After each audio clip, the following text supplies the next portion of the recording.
case of plunder against former Speaker Martin Romualdez and former Senate President Jesus Escudero.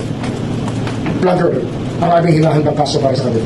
Meron pong sabina sa amin ng House tungkol sa SALN. Bibigay namin ang SALN ni VP Sara.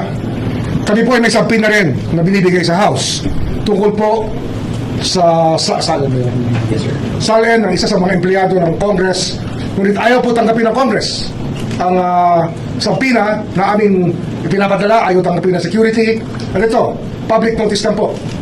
Susunod na kami pa sa amin to ng Kongreso, I will cite the Secretary General in contempt. At hindi ko papayag na baliwalain nila ang Office of the Ombudsman. At ang sapinang yon ay nauukol kay Sofronio Gabunada, isa sa mga House employees. Ang ranggo niya nata ay Deputy Secretary General. At ito po ay tungkol sa mga plunder cases din na aming hinahanda sa mga congressman na kinauukulan. Flood control related. At pataka kayo, hanggang ngayon, wala pa rin ang mga SALN ng Kongreso. At ito, fair warning na naman sa Secretary General na hindi po kami papayag. At sa linggong ito, pag hindi namin nakuha yung mga SALN na una namin hiningi, ay sususpindihin ko po siya mula sa posisyon. Magkasubukan na po ang ating legal system kung ito po ang kinakailangan.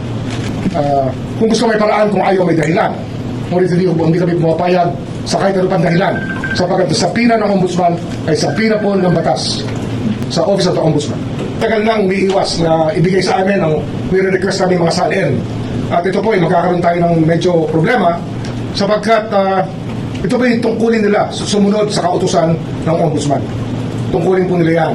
Kaya ngayon, ang sasabihin ko na sa publiko, lahat po ng congressman, hinihingi po namin ang SALN ng 10 taon at kung kano katagal man sila sa Kongreso. At lahat po ng Secretary General at nakaraan mula sa 10 taon na hanggang sa mga Deputy Secretary Generals, hinihingi rin po namin ang kanilang mga SALN.